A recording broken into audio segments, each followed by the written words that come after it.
Bienvenue sur la chaîne Espoir Média et surtout bienvenue sur l'émission 3DS, l'émission qui vous accompagne pendant la semaine dans l'étude de l'école du sabbat.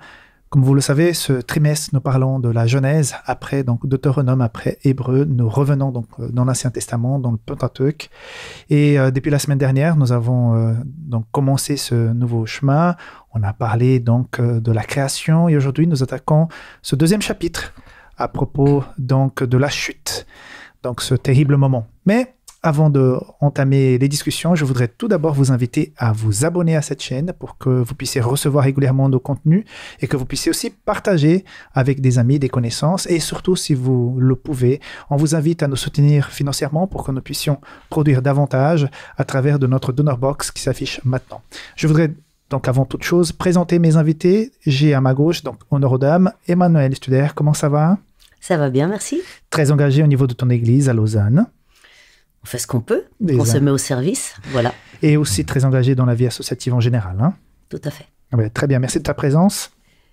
Et j'ai le pasteur Christian Goltchak, d'origine belge, mais qui est en Suisse depuis quelques années, une quinzaine d'années déjà, hein, en fait.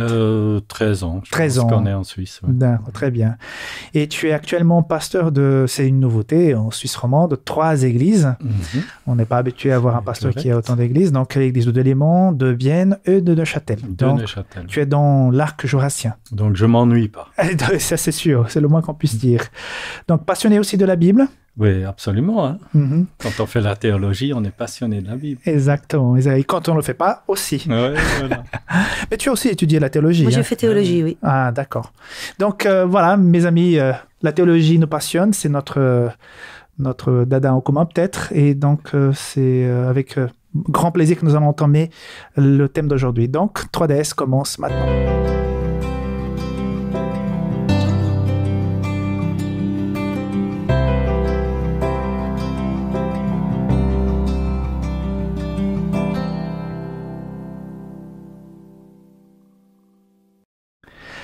Alors, comme annoncé, nous allons parler d'un chapitre noir dans l'histoire de l'humanité, mais aussi dans notre histoire.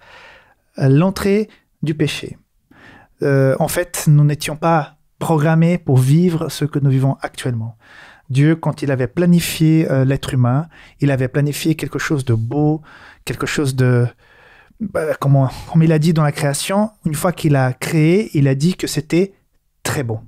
Et voilà que le péché rentre en compte et vous, que nous regardez maintenant, nous ici, nous sommes tous atteints par cette situation. Et avant d'attaquer vraiment le sujet, je voudrais juste commencer par cette question. Si vous pourriez effacer une journée de votre vie, vous imaginez une machine dans le temps ou bien vous prenez un calendrier, pas magique, mais je ne sais pas comment dire ça, mais que vous puissiez revenir dans le temps, est-ce que cette journée effacée et toutes les décisions, je pense que souvent, sont les mauvaises qu'on a envie d'effacer. Hein. Ces décisions mauvaises qu'on aurait prises pendant cette journée-là, est-ce que ça aurait vraiment changé votre existence? Si ça pourrait être fait, est-ce que ça serait quelque chose de bon, de positif, au moins une fois dans sa vie, pouvoir revenir dans le passé et effacer une journée? Avec qui je commence? Toujours honneur aux dames. Alors, tu serais contente de pouvoir effacer au moins une journée de ta vie? Non. Je le ferai pas parce que je pense que ce qui nous fabrique, ce qui nous construit, c'est justement ce que nous vivons. Donc, si j'enlève quelque chose, je ne suis plus la même personne à l'arrivée. Et j'aime bien qui je suis. Donc, non, je ne vais pas changer un iota de ce qui a été fait. Même les erreurs. Surtout les erreurs. C'est ça qui nous construit. Donc, quand tout est beau et rose, on n'apprend pas grand-chose. Par contre, quand en effet, on commence à se prendre les pieds dans le cambouis, à devoir se nettoyer, à devoir se repenser, à faire un exercice d'autocritique, oui, ça, c'est constructif. C'est ça qui nous permet de grandir, je pense. D'ailleurs, c'est ce qu'on voit de tous les personnages bibliques, c'est que c'est justement quand ils tombent qu'il se rapproche de Dieu. Quand on n'a pas besoin de Dieu parce que tout va bien, où est l'intérêt à un moment donné? Tout à fait. Parce que moi, j'aurais dit, si on pourrait effacer cette journée ou Ève a été tentée, que tout le mal commence par là, ça aurait été une merveille. Mais bon, est-ce que tu aurais effacé un jour de ta vie, Christian? Non, mais je n'ai même pas réfléchi à ça, parce que ce n'est que du fictif. Exact. On fait des films comme ça, il y a des films qui existent. Voyage dans le temps, oui. Où on voit des gens qui rentrent dans une machine et qui vont dans le passé pour établir une faute, pour essayer d'empêcher qu'une catastrophe arrive. Et ça tient au fictif, quoi. C'est pas du réel. Je pense que nous, on doit apprendre à vivre avec les erreurs. Et on est confronté avec les erreurs tous les jours, hein, dans notre vie personnelle, dans notre foi, dans le travail, dans nos relations. Hein, on fait des bêtises. Le plus important pour moi, c'est de rebondir. Hein. Il faut apprendre de ses erreurs. C'est comme un petit gamin, un petit bébé qui apprend à marcher, ça se lève, ça tombe, ça se relève. Et c'est ça qui est le plus important, je pense. On doit apprendre de nos erreurs et on sait que Dieu est là pour nous aider. Et justement, on peut même apprendre d'autres erreurs, hein, des erreurs des autres. 1 Corinthiens 10, verset 11, j'ai trouvé ce texte, « Ces malheurs leur arrivèrent pour servir d'exemple à d'autres. Ils ont été mis par écrit pour nous avertir. » Donc, qu'on puisse apprendre quelque chose. Ouais. Si à chaque fois on pouvait effacer tout le passé, quel enseignement peut-être des erreurs des autres. Hein? Voilà. Ok. Alors, c'est une journée tragique, c'est une histoire terrible, mais en même temps, on est dans le 21e siècle et certaines personnes nous regardent en disant « Mais vous croyez encore à ça ? Que le mal soit rentré dans le monde parce qu'une femme a mangé, a croqué, certains disent une pomme, mais quelqu'un a mangé un fruit, mais c'est ridicule. » Comment vous réagissez? Comment vous défendez votre croyance dans la transmission du mal et du péché vers l'humanité par ce biais-là? Emmanuel. L'histoire, chacun peut dire c'est vrai, c'est un conte. L'emballage, j'allais dire, n'est pas si important. Moi, je crois que l'histoire s'est passée comme elle est décrite, mais ça, c'est très personnel.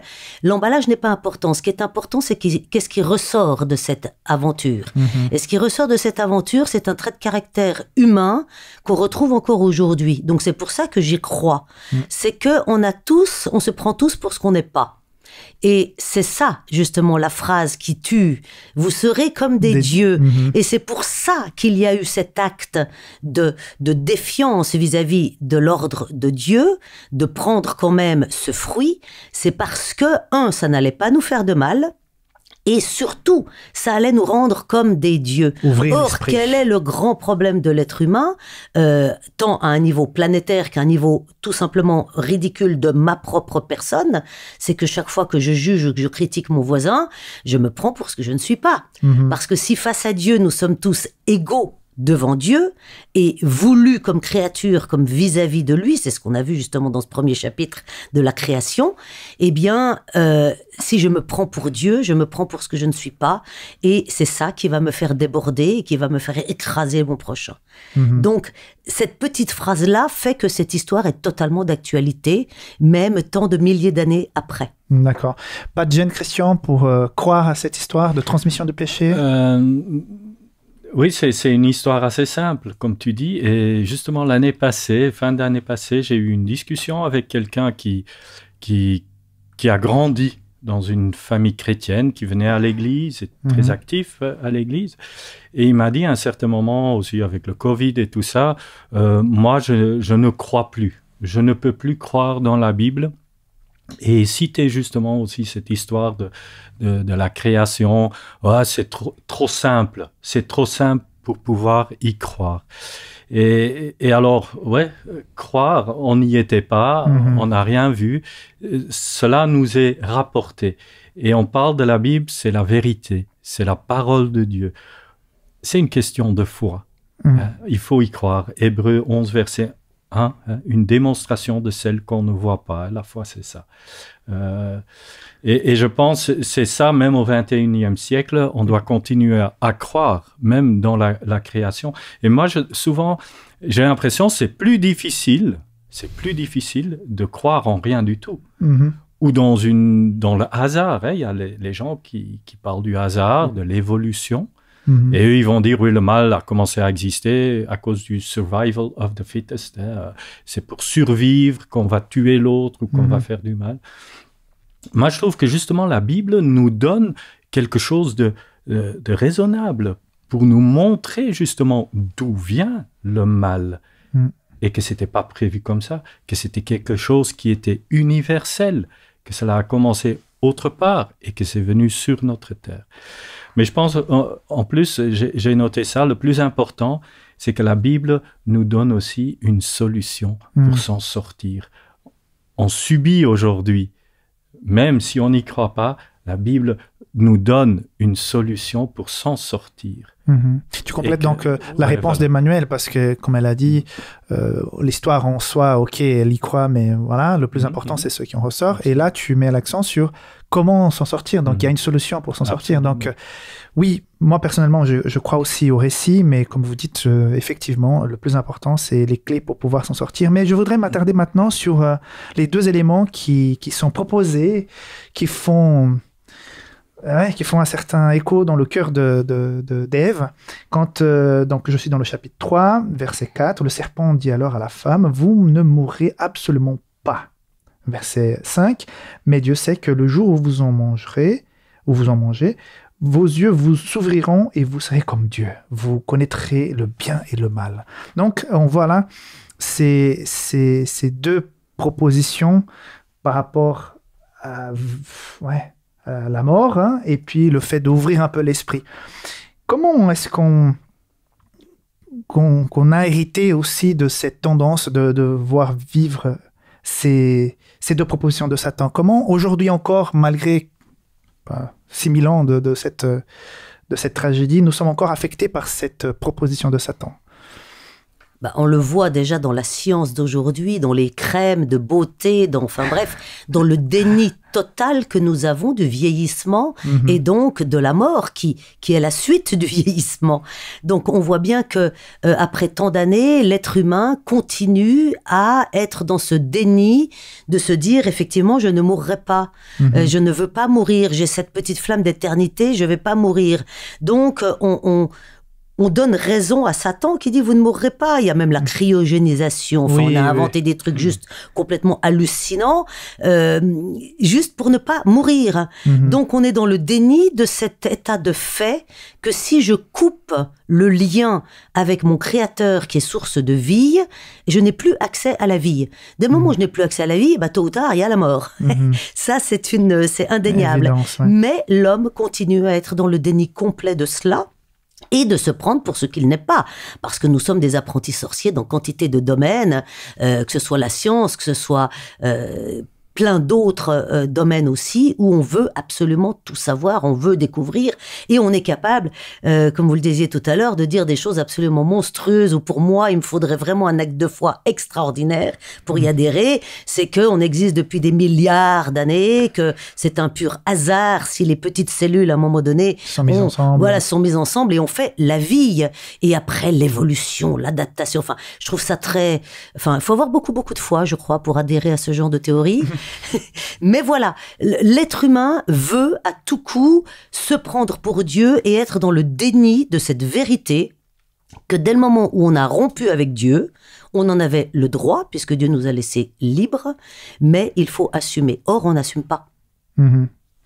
Alors, tu penses que ces deux angles d'attaque de Satan sont encore utilisés aujourd'hui? Et pourquoi Satan les a utilisés? C'est vous serez évolué, vous allez évoluer avec moi.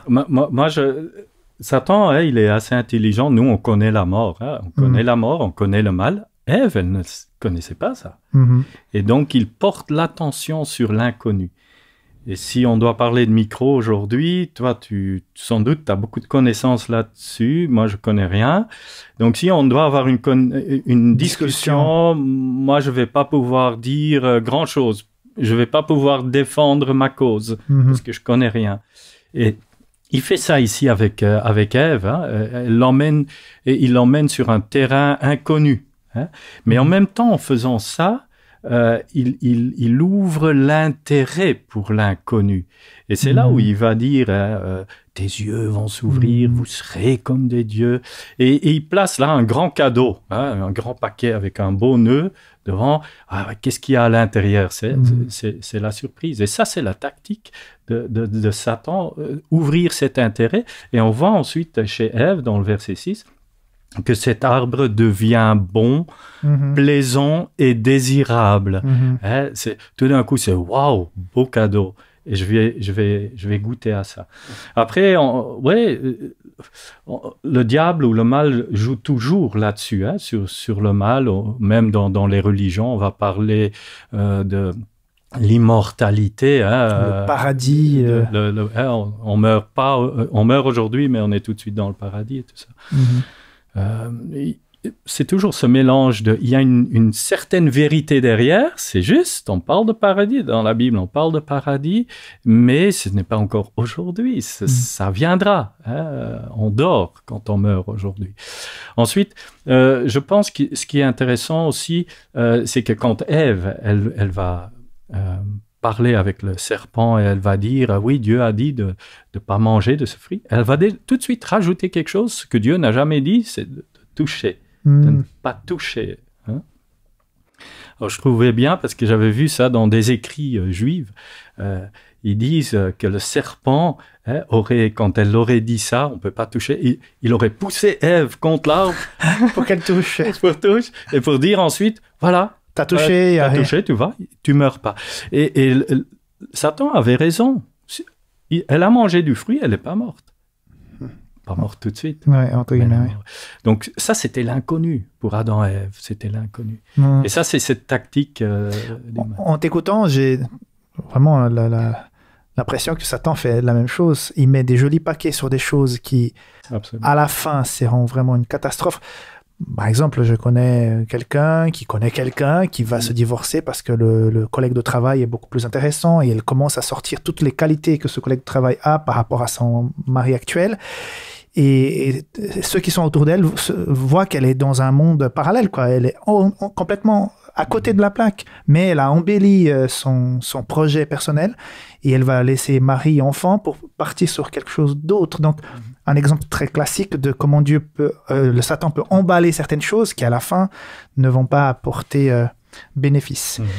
Il y a à un moment donné, Emmanuel, cette sensation physique de nudité et ce sentiment de honte chez Adam et Ève qui tentent toutes les deux de s'esquiver, de se cacher. Après, ils vont aussi... Adam va dire que c'est la faute à Ève. Ève va dire que c'est la faute au serpent. Et finalement, la faute revient à Dieu parce que c'est Dieu qui a placé tout le monde là-dedans. Comment tu vois ce mélange de sentiments de culpabilité, de nudité et en même temps de cette envie de s'esquiver de ses propres choix? Alors c'est c'est très pratique de pouvoir dire c'est pas moi, c'est l'autre. Ça évite en effet déjà pour soi-même de se sentir trop coupable. Donc en fait la première recherche en esquivant, c'est d'abord sa propre culpabilité qui est lourde, qui est tellement lourde qu'effectivement ils réalisent qu'ils sont nus. Alors qu'est-ce que c'est? On en a discuté, rediscuté, c'est pas très important. Est-ce qu'ils avaient un voile de lumière qu'ils ont perdu? C'est pas important. Ce qui est important quand même, c'est qu'ils ont vu la nudité, c'est-à-dire le sexe. Et on sait à quel point le sexe dans la Bible et dans la vie de l'être humain de façon générale a une place extrêmement importante au-delà de ce pourquoi il a été créé. Et cette sexualité dans le bonheur parfait de l'Éden n'avait aucune mauvaise connotation. Et dès le moment où je tourne le dos à Dieu, je réalise que je suis nue. Et là, les problèmes dits sexuels rentrent en ligne de compte. On commence à tromper son mari, on trompe sa femme, on fricote avec des gens qu'il faudrait pas, ou du même sexe, ou etc. Bref, on se rend compte que la sexualité va devenir un énorme problème de l'humanité. Et aujourd'hui encore, d'ailleurs, aujourd'hui encore, on voit à quel point le sexe est le moteur de beaucoup de personnes.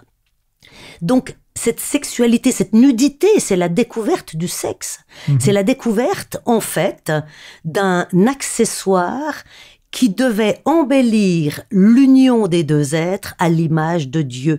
Parce que je rappelle quand même que cette image, elle est dans le chapitre 1er, versets 26, 27, 28, et qu'on est à l'image parce qu'on est mâle et femelle. Donc c'est en tant que tête jumelle, entre guillemets, que nous sommes à l'image de Dieu. Donc en tant que futur créateur aussi, porteur de vie. Donc cette image, elle est multiple. Et c'est dans le couple et à travers la sexualité qu'on est aussi à l'image de Dieu. Bien évidemment, quand on découvre sa nudité, on a perdu tout un côté et tout un pan de cette divinité qu'on a voulu acquérir par ses propres moyens et non pas dans l'obéissance. Je trouve ça très intéressant ce que tu dis, parce que la sexualité, elle était, entre guillemets, tout d'abord spirituelle. C'était les deux ensemble reflétaient l'image de Dieu. Et elle est devenue, après le péché, extrêmement charnelle et presque que charnelle. Et comme détachée, c'est comme si c'était une entité à elle, pour elle-même. Le fait de découvrir leur nudité, ils découvrent une entité qui n'aurait pas dû exister pour elle-même. Et toi, Christian, cette nudité, cette manque de courage de prendre des responsabilités. Il y a deux choses. Moi, je commencerai tout d'abord. Ce qu'ils font d'abord, c'est se cacher. Hein? Et ça, c'est la première chose. C'est un peu l'enfant qui fait une bêtise. Après, il va vite essayer de cacher cette bêtise, ou il va se cacher. C'est pareil avec un couple. Quelqu'un qui commet un crime. Hein? On commet le crime et ensuite on va se cacher. Emmanuel a parlé surtout de cette sexualité, mais qui est très réelle. On peut y voir aussi dans cette nudité que quand on est nu, on est à découvert. Et que quand on est à découvert, on est très, comment on doit dire ça? Fragilisé. Fragile, voilà. On est très fragile. On veut cacher sa honte. C'est pour ça aussi, ils vont prendre des feuilles pour tout cacher. Ils veulent cacher la honte, la culpabilité, tout ça. Donc ça, c'est une première chose, c'est se cacher.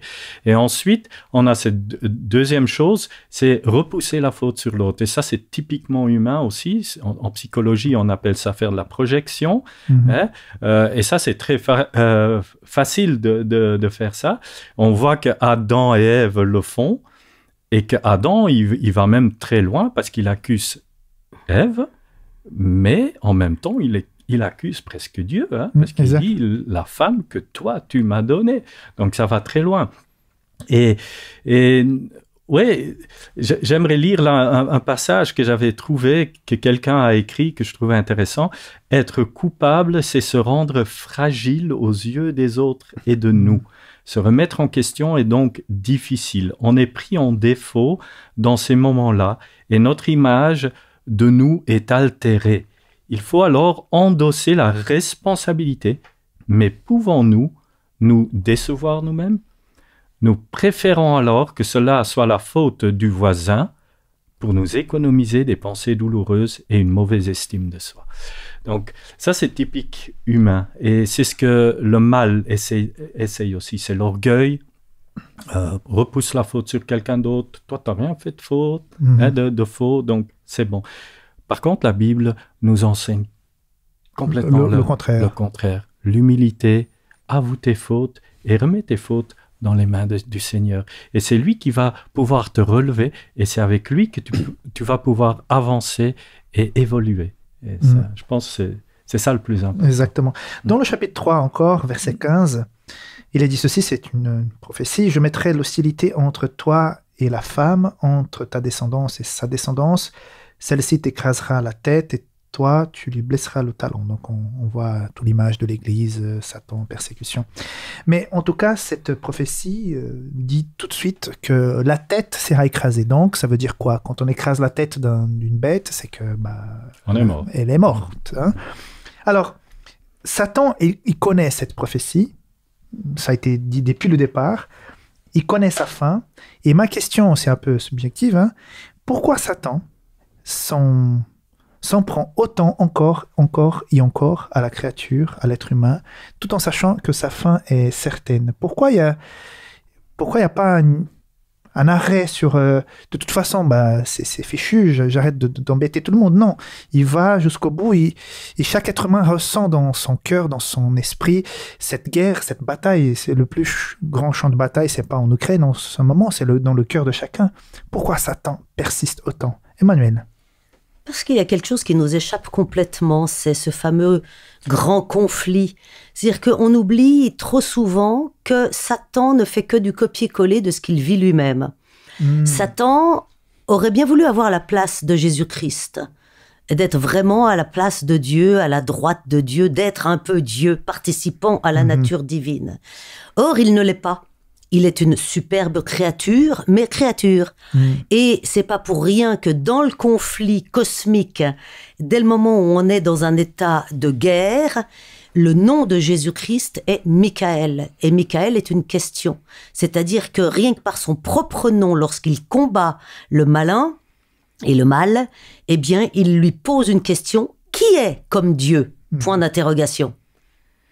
Et de par son propre nom, il remet en cause totalement la position de Lucifer, qui se prend pour ce qu'il n'est pas, qui veut être ce qu'il n'est pas. Et Michael lui renvoie la question en permanence. Mais qui donc est comme Dieu? Seul Dieu est Dieu. Et on le voit aussi dans le chapitre 1 et chapitre 2 du livre de Job, quand Satan débarque dans cette grande réunion et que Dieu lui dit « Ah, tu as vu Job, etc. » Tout le monde connaît le dialogue. Mais que va dire Satan? Mais oui, mais c'est normal. Tu, hein, lui aussi, il accuse toujours l'autre. Tu, toi, Dieu, mais c'est normal, tu l'achètes. Tu l'achètes, tu passes ton temps à être bon, à le caresser dans le sens du poil. C'est normal que Job soit un fidèle serviteur, mais fais un peu ceci, fais un peu cela. Et devant témoin, il va dire dans ses propos, fais, comme si c'était Dieu qui allait faire. Alors qu'on se rend bien compte qu'après, Dieu laisse faire en mettant des limites, mais ne fait pas. Et c'est là le vicieux du malin. C'est que le malin nous transmet exactement tout ce qui l'anime, lui. Être comme un dieu, se prendre pour un dieu. Et donc lui, ça lui est égal à un moment donné de connaître la fin, de savoir qu'il va perdre. Il est presque d'accord de perdre, mais il veut pas perdre à n'importe quel prix. Donc il se donne encore les moyens d'essayer d'arracher à Dieu le plus grand nombre qui va lui tourner le dos. Et ça, je crois que c'est sa motivation ultime. C'est que même s'il connaît la fin de l'histoire, le concernant... Chaque âme perdue, c'est une victoire pour lui. Exactement. Il en profite quand même pour se dire, je vais pouvoir en gagner un de plus. C'est pour ça qu'il lâche pas le morceau. Qu'est-ce que t'en penses? Ouais, j'avais un peu la même réponse. C'est le combat du perdant, je dis. C'est le gars qui voit qu'il a perdu, mais qui veut entraîner encore le plus possible de gens dans sa chute. Qui dit chaque personne en plus, c'est important. Et Satan, en soi, le nom le dit, hein, quand on va dans l'ancien hébreu, on va voir que Satan veut dire, quand on l'écrit, cela veut dire comme un serpent qui va prendre sa proie, va l'emprisonner, va la mordre pour la tuer. D'accord. Donc ça, c'est un peu l'image qui est donnée. Et Satan représente ce mal. Il incarne ce mal. Et c'est un peu le texte que j'avais sorti, 1 Pierre 5, verset 8. Votre adversaire, le diable, rôde comme un lion rugissant, cherchant qui il va dévorer. Donc, c'est vraiment son but. Et c'est pour ça qu'il s'acharne jusqu'à la fin. Il va s'acharner jusqu'à la fin. On voit aussi les conséquences dans le verset 14 à 17. L'Éternel dit au serpent, puisque tu as fait cela, tu seras maudit parmi tout le bétail et tous les animaux. Après, il va parler aussi plus tard, à verset 16, il dit à la femme, j'augmenterai la souffrance de tes grossesses, c'est dans la douleur que tu mettras des enfants au monde. Tes désirs se porteront envers ton mari, mais lui, il dominera sur toi. Il dit à l'homme, puisque tu as écouté ta femme et mangé du fruit au sujet duquel je t'avais donné cet ordre, tu n'en mangeras pas. Le sol est maudit à cause de toi. C'est avec peine que tu en retireras ta nourriture tous les jours de ta vie. Donc on voit quelque chose de lourd. Je pense que Dieu, je comprends déjà par le verset 15 cette promesse que finalement ses enfants, l'Église va vaincre, mais les conséquences vont rester. Donc, c'est un peu comme on a dans notre vie. parfois, quand on se répond de quelque chose qu'on a fait, Dieu nous pardonne, mais les conséquences, elles sont là. Hein. Alors, comment apercevoir Dieu par ses conséquences? Comment l'on trouve de l'espoir dans les déclarations de Dieu contre le serpent, contre Adam, contre Ève et sa descendance? En quoi cette espérance est-elle aussi la nôtre? Est-ce que vous trouvez de l'espérance dans ces déclarations de conséquences, Emmanuel? Alors, oui, l'espérance... moi, j'aime pas un certain dire de l'Ancien Testament, parce que l'Ancien Testament utilise beaucoup un langage très, très humain pour être compris des humains et surtout d'une certaine philosophie de vie, c'est-à-dire que tout vient des divinités, pluriel. Hein. Donc, moi, je vois plus comme une cause logique. Si je dis à ma fille, ne touche pas la plaque électrique que je viens de chauffer pour cuire de l'eau, parce que ça ne se voit pas, mais elle est bouillante, tu vas te brûler. Si elle la touche quand même, je vais lui dire, tu vois, maintenant, t'es brûlé au 3e degré, t'as une cloque, il faut que je t'amène à l'hôpital, il va falloir percer la cloque, il va falloir soigner, etc. Et c'est pas parce que je lui dis ça que je la punis. Je lui dis simplement quelque chose que je sais qui va arriver. Donc, beaucoup de personnes lisent ces textes en disant « Ah oui, mais Dieu, il est là, il nous dit, voilà, la punition, ce sera parce que t'as fauté. » Non, Dieu ne nous punit pas. Au contraire, dès le début, il cherche à nous sauver, à nous aider, dès le départ. Par contre, lui, il sait que si je traverse la route sans regarder, il y a de fortes chances que je me fasse attraper par une voiture. Et qu'après, je me fasse briser le bassin ou autre chose, je finisse à l'hôpital, et c'est pas parce qu'il me le dit qu'il me le souhaite. Et ou que c'est la punition. Responsable de la punition. Ou qu'il en est responsable. Et donc, c'est là où il faut être très attentif quand on lit l'Ancien Testament, quel que soit le texte, mais aussi ces textes de démarrage de l'humanité dans cette nouveauté de vie, en rupture avec Dieu. C'est que Dieu nous annonce ce qui va se passer parce qu'il sait quelles sont les conséquences, mais non pas parce que c'est une punition. Or, trop souvent, ces textes-là ont été présentés comme des punitions. Moi, je n'aime pas un Dieu qui punit, parce que nous avons un Dieu qui nous aime et qui nous sauve, qui nous restaure. Et qui est le seul à maintenir l'alliance.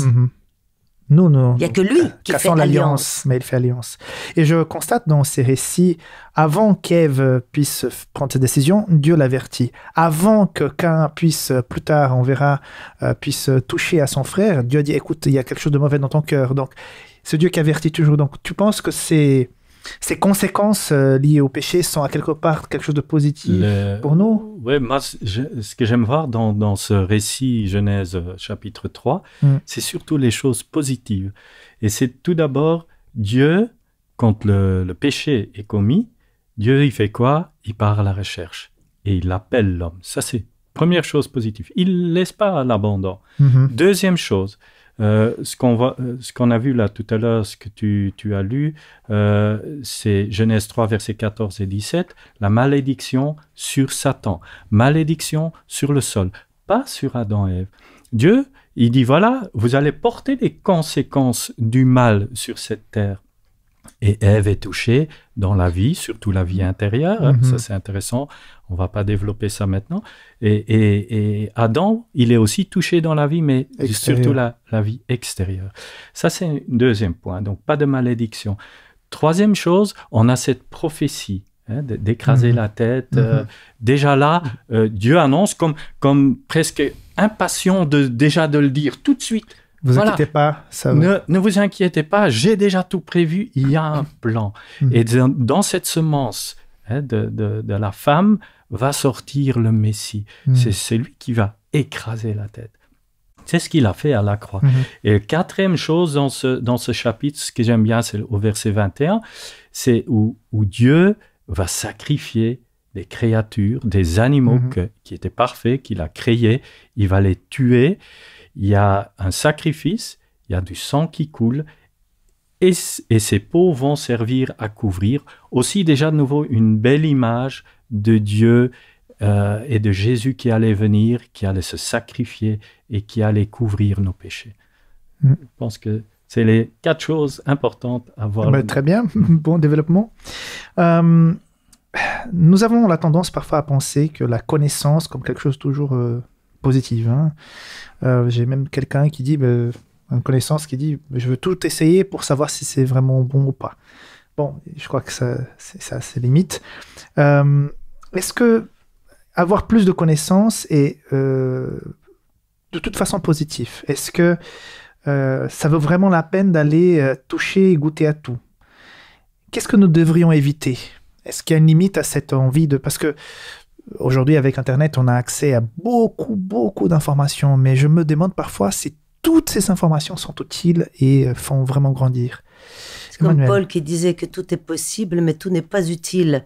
Et je crois que c'est là où il faut faire la subtile différence.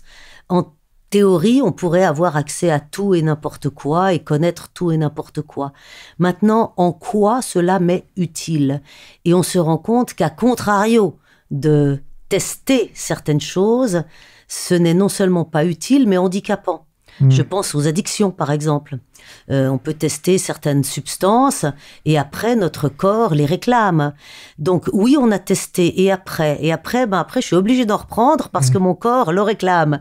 Donc, quel était l'intérêt de l'exercice? Donc, voilà, je pense que tout est possible sur cette terre, rien n'est interdit dans l'absolu. Maintenant, qu'est-ce qui va réellement m'être utile pour être en phase avec Dieu? Et c'est là où il va falloir que je sois attentive parce que selon ce que je vais tester, à contrario, je vais m'éloigner de Dieu. Et des fois de façon quasi, où le retour risque d'être quasi impossible. À Dieu, tout est possible. Mais on se met parfois dans des situations où au final, on n'ose plus. On a tellement honte. On n'ose plus revenir. Ou on n'est plus dans la capacité physique et psychique de revenir.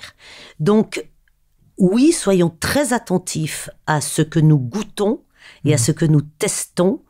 Et même si tout est possible, qu'est-ce qui est utile par rapport à une construction en relation avec mon Dieu? Et c'est là où Christ nous rend attentifs que son joug, il est doux, mais qu'il existe. Voilà, il y a une contrainte, entre guillemets, mais c'est une contrainte qui justement m'amène dans le bonheur de la relation avec Dieu et dans cette vraie liberté. Alors que toutes les autres choses, ce que Satan me fait miroiter avec justement un superbe emballage, on en parlait tout à l'heure, eh bien, une fois que j'ai ouvert le paquet cadeau, malheureusement, à l'intérieur, j'ai souvent de mauvaises, de grandes désillusions. Mais l'ennui, c'est que Satan sait qu'on est extrêmement physique. On est devenu très, très physique, très terre à terre. Et il va beaucoup utiliser justement notre corps et nos sens pour nous attirer et nous enfermer dans des dimensions qui lui sont propres. Alors, si je t'écoute bien, ça me fait penser aussi à un dicton, je ne sais pas s'il existe en français, mais dans une autre langue, il est dit qu'une tête vide, c'est l'atelier de Satan. Donc, s'il y a quelque part... on n'est pas rempli de cette présence de Dieu, c'est vrai que ayant l'esprit vide, on va chercher à tester tout et c'est là où on tombe dans les pièges. Donc si on a une vraie et réelle, profonde relation avec Dieu, ça nous mettra un peu de limite à tout ce que... Cette liberté qu'on a, on va goûter ce qui veut vraiment la peine. Qu'est-ce que tu en penses de cette recherche de connaissances? C'est ça qui a piégé nos premiers parents. Oui, il faudrait d'abord définir qu'est-ce qui est la connaissance. Voilà. Parce que la connaissance de Dieu n'est pas celle de l'homme.